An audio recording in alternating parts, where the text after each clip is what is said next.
Hello students, 11th bio की class में आप सभी का स्वागत है। जैसा कि आपको पता है कि हम लास्ट वीडियो में ब्रायोफाइट्स के बारे में पढ़ रहे थे।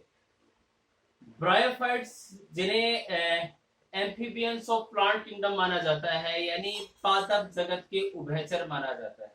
यानी ये नमी युक्त जलीय स्रोतों में भी पाए जा सकते हैं या थल स्थलों पर भी पाए जा सकते हैं, यानी दोनों जगह पे टेरेस्ट्रियल भी हो सकते हैं और एक्वाटिक भी हो सकते हैं, दोनों प्रकार के मीडियम में पाए जा सकते हैं। इसलिए इन्हें एम्फीबियंस ऑफ प्लांट किंगडम यानी पादप जगत का उभयचर माना जाता है।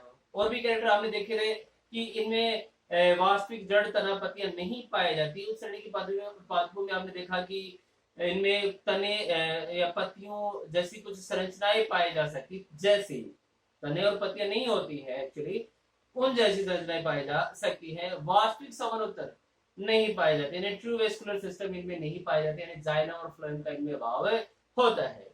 फिर हमने देखा इसमें अलैंगिक जनन और लैंगिक जनन दोनों प्रकार का पाया जा सकता है। ये एक लिंगी भी हो सकते हैं, उभयलिंगी भी हो सकते हैं। नर जनन अंग जो होते हैं उन्हें हमने कहा एंथ्रीडियम कहा था, जिनमें एंथ्रीजूड्स या मेरगेमेट्स का फॉर्मेशन होता है, जबकि मादा जननांग या फीमेल रिप्रोडक्टिव ऑर्गन होते हैं उन्हें आर्किगोनियम कहा गया था, जिनमें एग सेल का फॉर्मेशन होता है।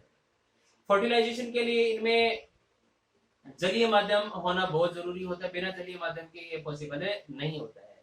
इनमें अल्टरनेशन ऑफ जनरेशन यानी दोनों प्रकार की स्थितियां पाई जाएगी, यानी गेमेटोफाइट की अवस्था होती है और स्पोरोफाइट भी होती है। यानी आप देखेंगे कि आप इसमें कि हैप्लॉइड जो स्टेज होती है गेमेटोफाइट वो भी मौजूद है, और डिप्लॉइड स्ट्रक्चर बीजाणु स्पोरोफिटिक अवस्था भी इनमें पाई जाती है।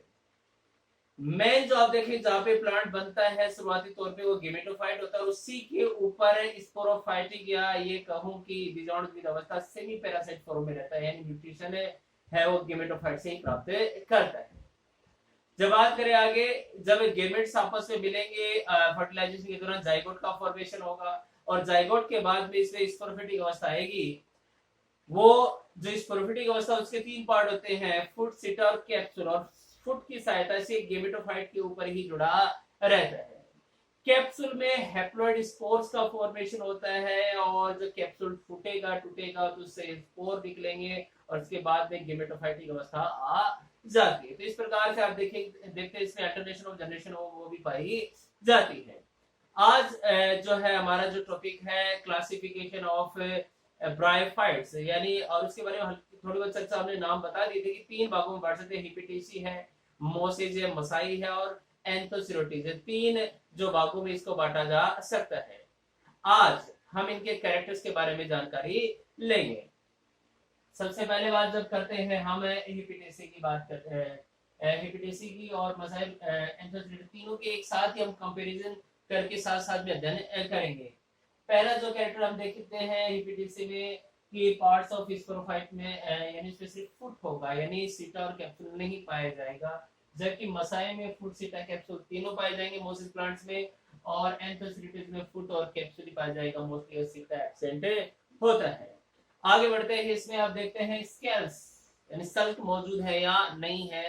तो हिपेटेसी में अगर देखें तो इनमें प्रेजेंट है, और बाकी की दोनों जो हैं मसाई और एंथोसिरोटिस उनमें स्केल्स एब्सेंट होते हैं, यानी जो सल्क है वो अनुपस्थित होते हैं। आगे जो बात करते हैं लीव्स की बात करते हैं, तो हिपेटेसी में पत्ती नुमा संरचनाएं जो पर्णिल जो सदस्य होते हैं, जो जिनमें पत्तियां पाई जाती हैं तो उनमें पाई जाती हैं। लेकिन जब बात करते हैं इसमें भी मसाई में भी प्रेजेंट होती हैं, जिनमें मध्य सिरा भी पाई जाती है, लेकिन एंथोसिरोटिस में एब्सेंट होगी। यानी आप देखेंगे हिपेटेसी और जो मसाई जो होते हैं उनमें जो है पत्ती नुमा संरचना पाई जा सकती है और एंथोसिरोटिस में नहीं।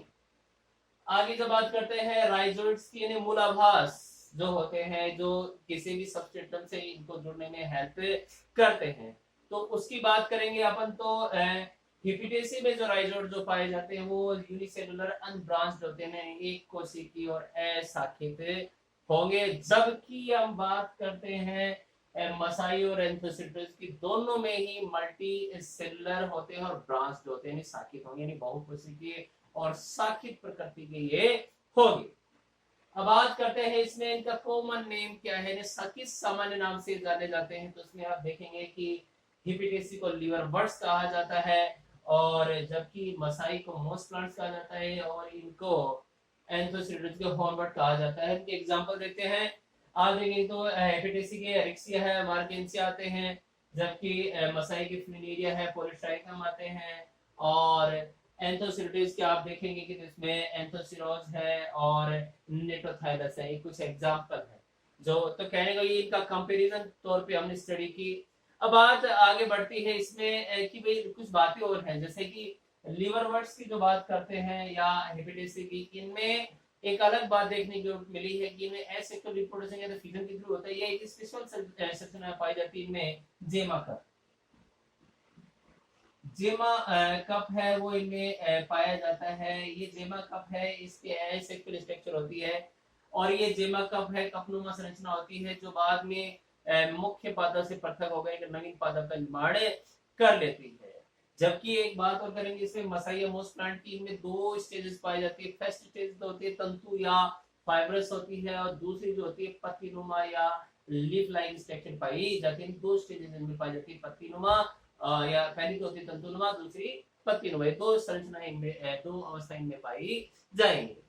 अब बात करते हैं कि ब्रायोफाइट्स का इकोनॉमिक इंपोर्टेंस क्या है। तो इकोनॉमिक इंपोर्टेंस तो ये है कि कुछ तो जंगली जो जानवर होते हैं मोसेस को खाते हैं, या ये ब्रायोफाइट्स को खाने में यानी भोजन सामग्री के रूप में लेते हैं। जबकि कुछ होते हैं इनमें अगर मुख्य गुण जो इसमें देखा जाता है कि ये नमी को अवशोषित करने वाले होते हैं। तो जो सभी पदार्थों के ट्रांसपोर्टेशन में इनको काम में लिया जाता है। सबसे बड़ा जो होता है इसमें अगर उपयोग देखा जाए तो इकोसिस्टम में देखा जाता है कि ये प्लांट सक्सेशन में बहुत काम आते हैं, यानी ये चट्टानों के अपसरण में प्रयुक्त होते हैं, यानी इनके द्वारा विभिन्न प्रकार के पदार्थ स्रावित होते हैं जिससे चट्टानें अपसरित हो जाती हैं। या दूसरा ये कभी कभी क्या होता है कि कुछ जहाँ पे पहाड़ी क्षेत्र में देखा जाता है तो ये मोस्ट जो प्लांट होते हैं मृदा के ऊपर एक परत बना लेते हैं, यानी सीधे बारिश की बौछारें मृदा का जो अपर्दन है वो नहीं होने देता, यानी मृदा अपर्दन की क्रिया को रोकने में भी ये सहायक होते हैं। तो ये था आज हमारा टॉपिक जो कंप्लीट होता है ब्रायोफाइट्स। कल हम पढ़ेंगे टेरिडोफाइट्स के बारे में। Thank you.